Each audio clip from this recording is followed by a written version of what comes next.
And happy Thanksgiving to everybody. And we're here Wednesday, day before Thanksgiving in the United States, which is a day where most people are off of work and they gather as families, have a turkey traditionally or a ham, and they're supposed to be thankful. But the question is, how can you be thankful when you're going through a difficult circumstance? How can you be thankful when you don't feel well? How can you be thankful when you don't feel like being thankful? You're cranky or you're not feeling well. How can you be thankful? What does true thankfulness mean? And I'm going to look at Psalm 121 this morning. And it begins in verse 1 by the psalmist. And this was written not by King David. It was written later on, after Israel had sinned and been destroyed, and there were false gods all over the place, and they were really not following God anymore. So this person, who apparently is a follower of God, who wrote this psalm, this is how he begins. I lift up my eyes to the mountains. Where does my help come from?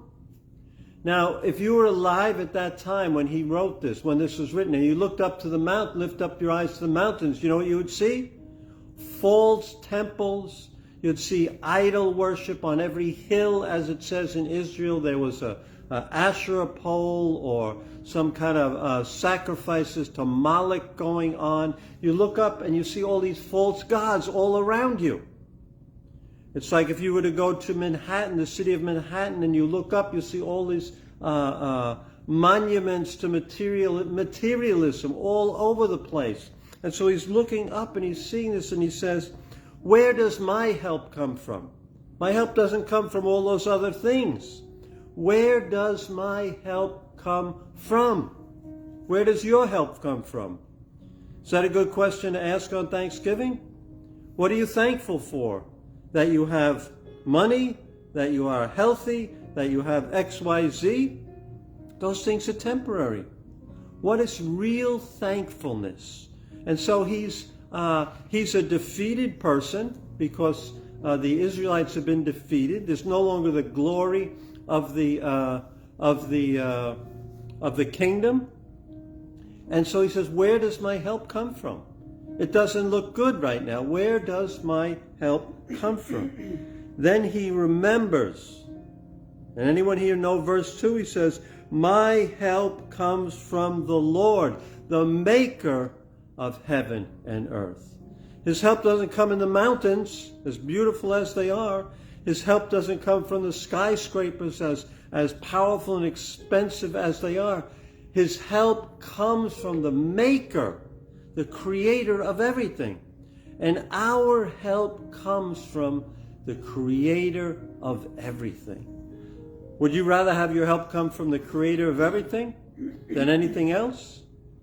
So even in a difficult situation, we have God as our helper, our help. God is a helper, very present help in time of trouble. It's one of the names of God. God is a helper. That's great to have God as a helper. No other God, false gods, never have that name. Whatever religion it is, God is not a help. Their God is not a helper. It's a false God. But our God is a helper. And then he describes what our helper will do. He will not let your foot slip. He who watches over you will not slumber. So he never takes a nap. He's always watching over us.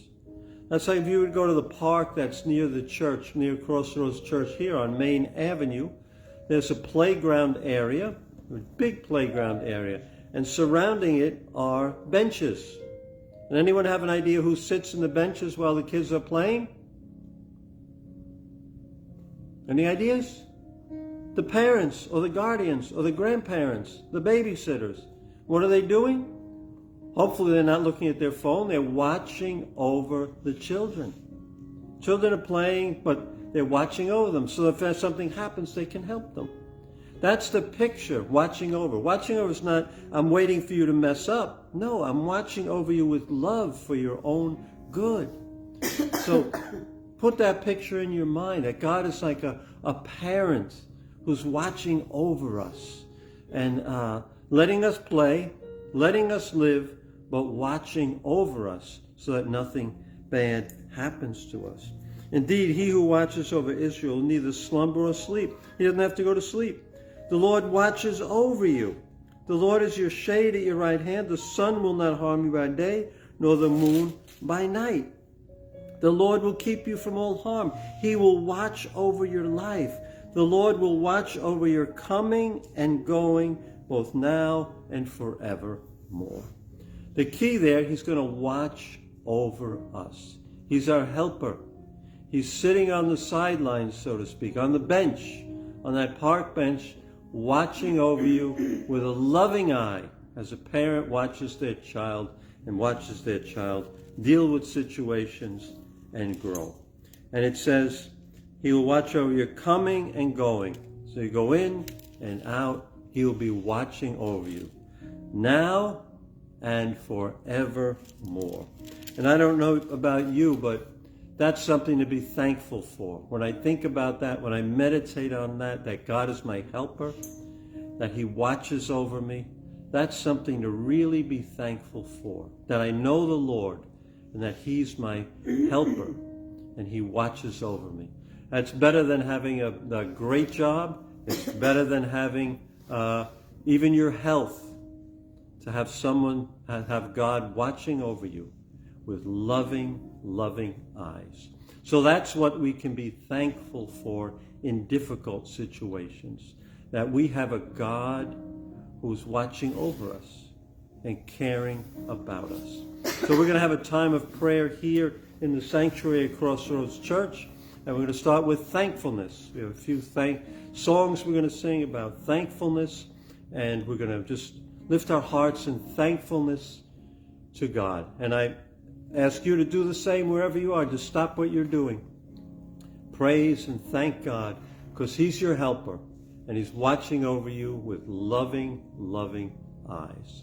God bless you. And if you need a prayer, just put it in the comments below or instant message me, and I'll be happy to pray for you.